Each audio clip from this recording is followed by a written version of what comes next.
누가 됐으면 좋겠습니까? 내란은 끝나지 않았다라고 얘기를 하고 있고 여러 가지 네. 개혁 과제들이 남아 있기 때문에 그런 의미에 있어서 그 의미를 해석해 보자면 더 강한 개혁 메시지, 더 강한 리더십 이런 부분을 당원들께서 원하고 있다라고 저희들은 평가할 수 있을 것 같습니다. 그렇죠. 예.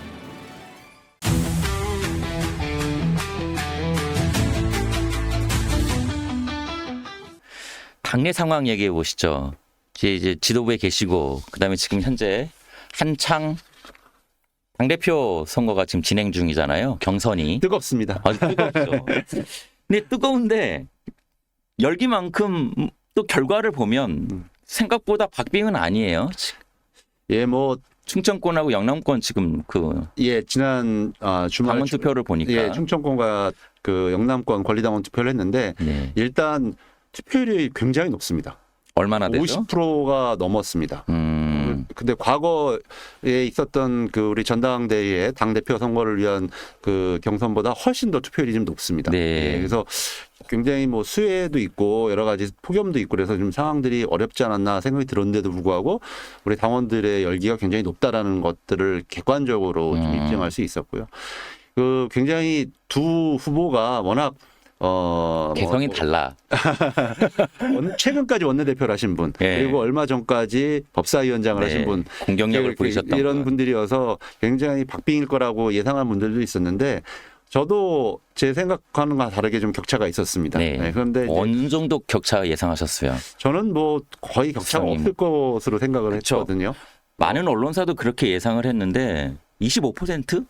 상당한 격차를 보였는데 그에 대해서 원인 분석을 많이들 궁금해 하시더라고요. 그런데 네. 이제 이렇게 볼 수 있을 것 같아요. 그러니까 정청래 후보 같은 경우는 2004년부터 국회의원을 하시고 네. 20년 넘을 동안 본인만의 여러 가지 지지층, 그다음에 확고한 메시지, 그다음에 지난번 법사위원장을 하시면서 보여줬던 여러 가지 리더십도 있거든요. 네. 그리고 이 탄핵을 하는데 탄핵소추위원장으로서의 역할 이런 부분들이 강력한 지지세를 만드는데 도움을 준 것 같고 또 먼저 출사표를 던지셨어요. 그래서 그런 부분에 있어서 적극적 활동들이 이제 당원들에게 많은 긍정적인 메시지를 준 것 같아요. 네. 근데 이제 박찬대 대표 같은 경우는 정치 경력이 상대적으로 좀 이분보다는 짧죠. 정청래 후보는 짧은데 또 지난번 원내대표를 하시면서 그 어려운 탄핵을 성공시키는데 아주 협력한 공을 세우셨거든요. 더불어서 대통령 당선까지요. 네. 그래서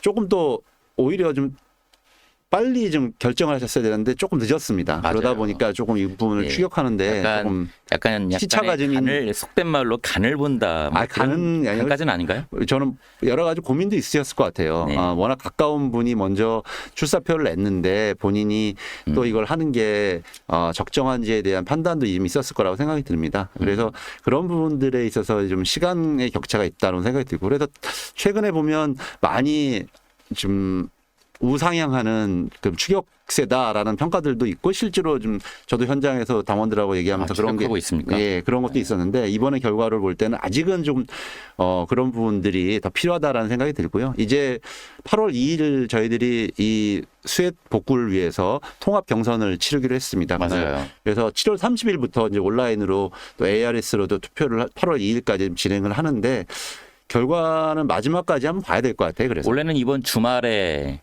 호남이랑 수도권 하려고 했었잖아요. 그렇죠. 근데 수해 때문에 이제 약간 예, 왜냐하면 호남 같은 경우도 아시는 것처럼 굉장한 피해가 있는데 당대표 후보들이 가서 거기 그분들한테 나 뽑아달라고 얘기하고 맞습니다. 하는 게 그게 사실은 굉장히 좀 면구스럽고 잘 어려운 선택하신 일이어서 것 같아요. 예, 그래서 네. 저희들이 또 여러 당원들의 의견도 있고 해서 그걸 종합해서 좀 연기를 하고 통합 경선을 치르게 됐다라고 말씀드립니다. 네, 저도 좀 전에 말씀드렸지만 박빙을 예상했거든요. 두 분 다 워낙 개성 강하시고 자기만의 색깔이 확실하고 당원들의 이 소구력도 확실하게 차이가 있어서 박빙일 거라고 예상했는데 적어도 이제 한 자릿수 아래일 거라고 생각을 했단 말이죠. 그런데 25%. 이 말은 지금 당원들은 강력한 카리스마를 원하는 게 아닐까.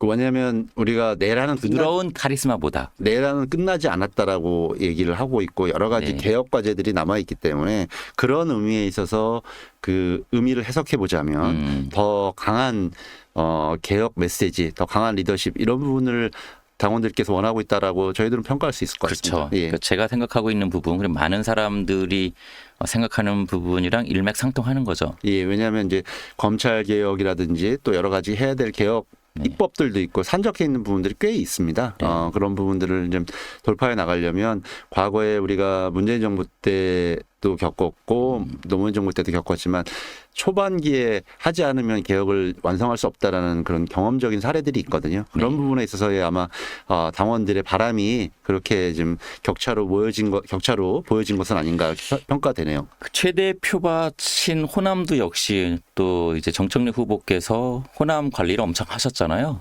제일 먼저 이렇게 출마 선언한 다음에 내려가가지고 호남 표밭 다진 거 아닙니까? 그 전에도 아마 대통령 선거 기간 동안에도 이제 호남권 골목 선대위원장으로 열심히 많이 활동을 하셨고 저는 그래서 제가 아까 말씀드렸던 것처럼 축적된 시간 이 부분을 우리가 간과할 수는 없다. 왜냐하면 네네네. 2004년도부터 정청래 후보 같은 경우는 여러 번 또 당내 경선이라든지 활동을 해온 시간이 있거든요. 네네네. 그걸 저희들이 그래서 간과해서는 안 된다 그렇게 생각이 듭니다. 알겠습니다. 그럼 이거 하나만 당대표 관련해서는 하나만 더 여쭙고 다음 질문으로 넘어갈게요. 누가 됐으면 좋겠습니까? 뭐 이 말씀 중에 저는 다 캐치를 하긴 했습니다만. 누가 됐으면 좋겠습니까? 이기는 편이 우리 편이다. 대통령의 아, 말씀이시거든요. 그래요? 네, 알겠습니다. 전 두 분 다 자격이 있습니다.